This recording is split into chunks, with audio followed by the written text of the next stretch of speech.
Hello students, welcome again. बच्चों, आज का जो हमारा टॉपिक है वो टाइप्स ऑफ कॉलनकाइमा के ऊपर है। तो प्रीवियस लेक्चर के अंदर कॉलनकाइमा यानी स्थूल कोणतक के बारे में लगभग उसकी हिस्ट्री के बारे में अपने पढ़ा था कि कॉलनकाइमा किस प्रकार का टिश्यू है। तो जैसा कि नाम से क्लियर है, कॉलनकाइमा स्थूल कोणतक, इसमें मैंने आपको ये बताया था कि जो कॉलनकाइमा सिंपल प्रकार का टिश्यू है और स्थूल कोणतक इसको क्यों बोलते हैं कि स्थूल कोणतक जो इसके कोने हैं वहाँ पर सबस्टांस का जमाव होता है, डिपोजिशन होता है। डिपोजिशन किसका होता है? लिग्निन का होता नहीं। अगर लिग्निन का डिपोजिशन होता तो ये जो टिश्यू है ये पूरी तरह से डेड हो जाता। ठीक है, अब लिग्निन का डिपोजिशन नहीं होता तो फिर इसके जो सेल्स हैं उसके कोनों पर किसका डिपोजिशन होता है? पेक्टोसेलुलोज का। ये एक प्रकार का पेक्टिन ही है। तो इसकी जो वॉल है, या यूं कहें कि इसकी कोशिकाओं की भित्तियों पर डिपोजिशन ऑफ पेक्टोसेलुलोज यानी पेक्टोसेलुलोज का डिपोजिशन होता है। और ये जो डिपोजिशन है, ठीक है, इसके आधार पर जो मजूमदार है, according to Majumdar, collenchyma are of mainly 3 types. तो मजूमदार ने पेक्टोसेलुलोज के निक्षेपण डिपोजिशन के आधार पर कॉलनकाइमा को 3 अलग अलग कैटेगरी के अंदर डिवाइड किया है, 3 प्रकारों के अंदर डिवाइड किया गया है। तो first is lamellar oblique plate collenchyma, second is angular collenchyma and third is lacunar collenchyma.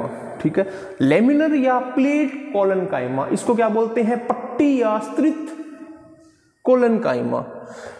इसका क्या मतलब है कि इसमें जो डिपोजिशन है, इसमें जो पेक्टोसेलुलोज का डिपोजिशन है, जो इसकी कॉमन वॉल है उसके ऊपर या स्पृश रेखीय वॉल के ऊपर होता है, जिसकी वजह से कोशिकाओं की जो भित्तियां हैं वो प्लेट जैसी दिखाई देती हैं। ठीक है, यहाँ पर आप ध्यान दीजिए कि जो इसकी टेंजेंशियल जो स्पृश रेखीय जो वॉल है सेल्स की, आपस में स्पृश रेखीय जो वॉल है, भित्तियां हैं, उन भित्तियों के ऊपर पेक्टोसेलुलोज का जमाव होता है, जिसकी वजह से ये प्लेट जैसी या लैमिलर जैसी पट्टी के रूप में दिखाई देती है। और इसमें आप एग्जाम्पल किसका ले सकते हो? स्टेम ऑफ सनफ्लावर, सूरजमुखी का तना है, अगर उसकी टीएस काटोगे ट्रांसवर्स सेक्शन काटोगे तो इस प्रकार की स्ट्रक्चर आपको दिखाई देगी। तो स्टेम ऑफ सनफ्लावर, सूरजमुखी का तना इसका मुख्य रूप से मेन एग्जाम्पल है।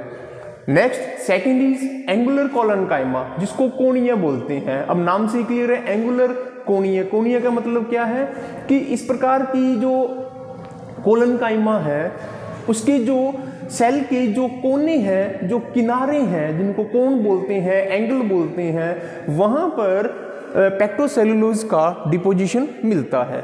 ठीक है, फॉर एग्जाम्पल स्टेम ऑफ धतूरा, टोमेटो, टमाटर, इनके जो तने हैं उनमें पेक्टोसेलुलोज का एंगुलर टाइप का कॉलनकाइमा मिलता है।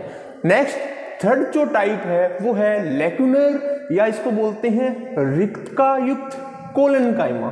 बच्चों, अब इस प्रकार में आप देखो कि इस प्रकार का जो कॉलनकाइमा है उसके सेल्स के बीच में इंटरसेलुलर स्पेस मिलता है।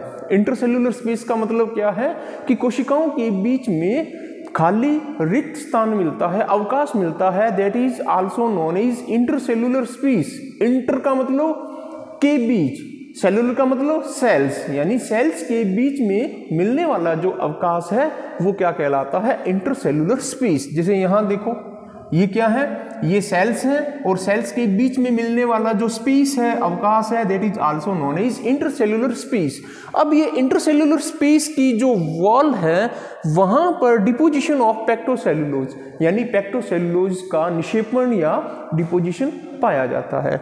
और इसमें आप एग्जाम्पल लिख सकते हैं स्टेम ऑफ कुकुरबिटा। जो कुकुरबिटा है या कुकुरबिटेसी फैमिली के जितने भी मेंबर हैं उनके तनों की काटें तो उसमें लैकुनर कॉलनकाइमा, जो कि एक कॉलनकाइमा का प्रकार है, वो मिलता है। तो बच्चों, ये था टाइप्स ऑफ कॉलनकाइमा। और नेक्स्ट लेक्चर में अपने करेंगे सिंपल टिश्यू में आपका सबसे पहला पैरेन्काइमा कंप्लीट हो चुका, कोलेनकाइमा कंप्लीट हो चुका, और नेक्स्ट लेक्चर में अपने करेंगे इसकी सिंपल टिश्यू का जो तीसरी जो फॉर्म है स्क्लेरेनकाइमा, दृढ़ ऊतक जिसको बोलते हैं, जो कि कंप्लीटली कैसा होता है, डेड होता है।